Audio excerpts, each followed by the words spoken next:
Oh my god, how many times are we really gonna talk about Eververse, Datto? Huh? How many more times? Well, hopefully it's just one more time for now. The hashtag remove Eververse hashtag has been all over the Bungie forums as of late, asking for one thing: removal of the Eververse, I guess. Some people mean this very literally, get rid of the entire thing, while other people don't mean it as literally. Reduce the power that the Eververse has. I'm not here to disagree with either.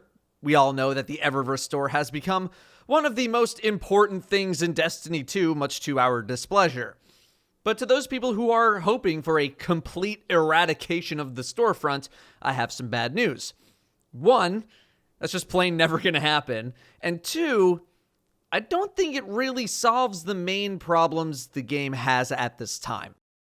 If Bungie straight up removed the Eververse store and dropped everything into the game as it is right now, it only solves part of a problem. That problem being that in Destiny 1, even if the items were meaningless sometimes in terms of increasing your power, and even if said items took forever to get thanks to unforgiving RNG, we were still able to earn those items in-game. Those items being ships, shaders, sparrows, etc.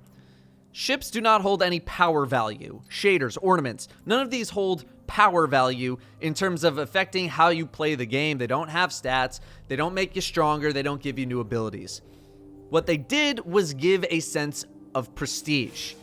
That was their gameplay value. If you had a full set of raid ornaments, you grinded a while to get it, and people knew that. If you had Nano Phoenix, which is a very rare raid ship from Destiny 1, people knew you probably grinded a while to get it due to its very rare nature. These items, at least the high-end super rare items, allowed players to show off their accomplishments in ways that didn't have to break the game, like giving overpowered weapons or armor.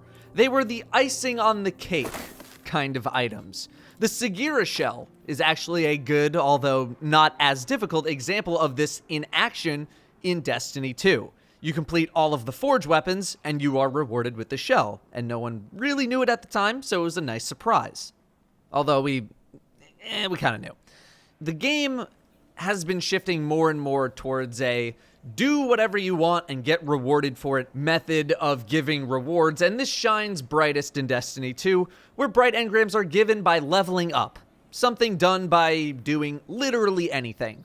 The prestige or show-off value of these items drops significantly because you just need to luck your way into getting them, either by grinding or buying. Lucking your way into something isn't new, but the difference is that in Destiny 1, you actually had to do specific activities or objectives, and most of the time, the really cool items were hidden behind the most difficult content. That makes sense. By completely removing the Eververse store, you don't really restore the prestige value of these items by simply dropping them into every brain-dead activity in the game, especially because there are so many of these items. You would need more focused activities or goals, in my opinion, to keep the prestige value that I think some of these items should have.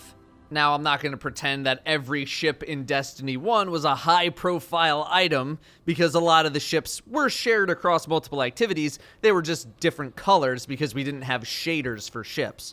I'm focusing more on the high-end rare items when I'm kind of speaking about this, which I probably shouldn't do, but a lot of people equate those high-end super rare items as the more fun items to get.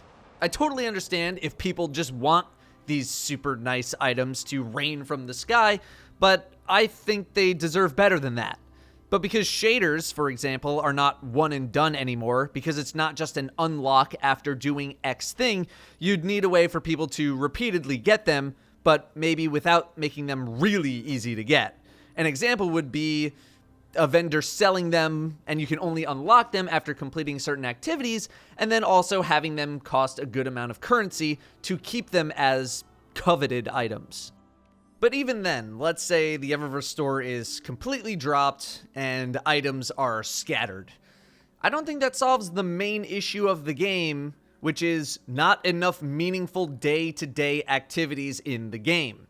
If all of a sudden there are 25 new shaders to go collect from heroic strikes and public events, that creates a more short-term incentive to grind activities, sure. But after you collect a bunch of those shaders or ships, we're right back to the content issue.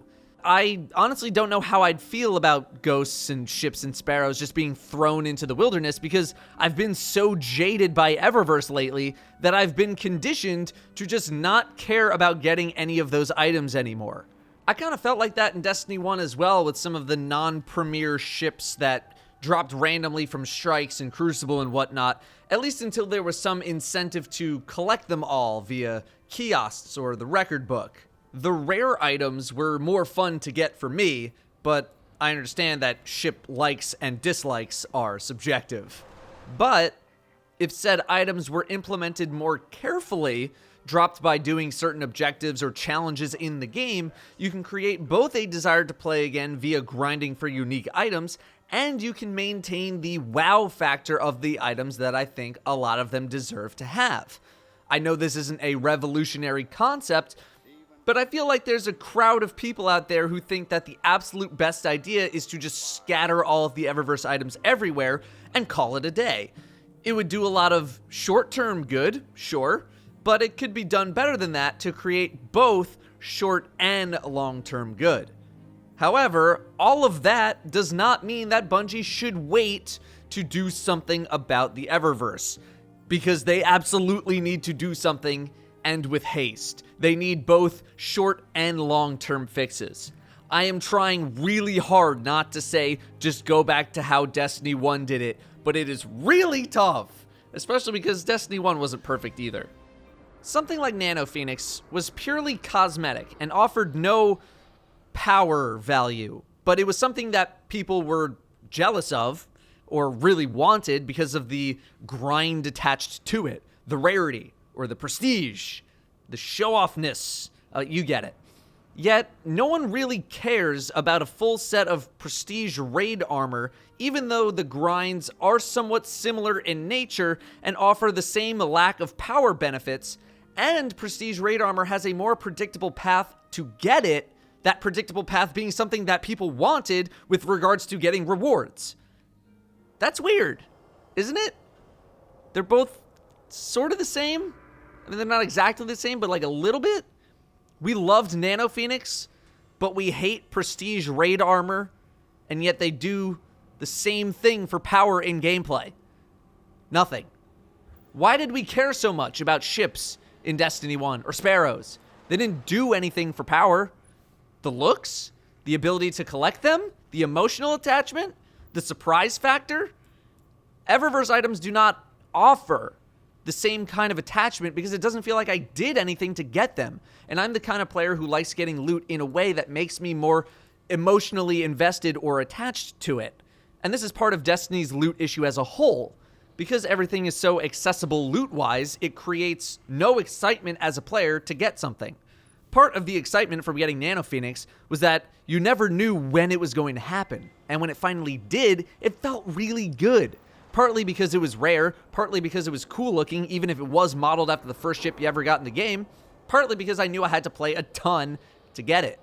This is why something like RNG in loot games is somewhat of a necessary evil. Not only to limit how often things drop so that you don't get gear too much, but also partly to drive excitement when things do actually happen. If you knew you were going to get Nano Phoenix on your 50th clear of the raid, it would remove all of the tension and excitement from getting it, compared to if you got it on your 50th clear, but the game didn't tell you that you were going to get it. That's way more exciting. Destiny 1 raid gear had both compelling gameplay and aesthetic reasons to be earned. It all looked really cool, and it helped you in the raid. Destiny 2 raid gear only has the aesthetic. Destiny 1 ships did nothing, but were icing on the cake style rewards, extra surprises from certain activities, whereas Destiny 2 ships also do nothing, but for many people elicit no emotional response from getting one because you don't feel accomplished when you open a bright engram. That's why it felt so good to get Nano Phoenix, and that's why there is no feeling at all when getting a ship in Destiny 2. There's such a lack of feeling that I literally can't even name one off the top of my head as I'm writing this script. I think that's all I have to say on hashtag remove Eververse. Something has to be done, but not doing it carefully enough might be as detrimental as doing nothing at all. Probably not. But it would not be ideal. Thanks for watching. I'll see you next time.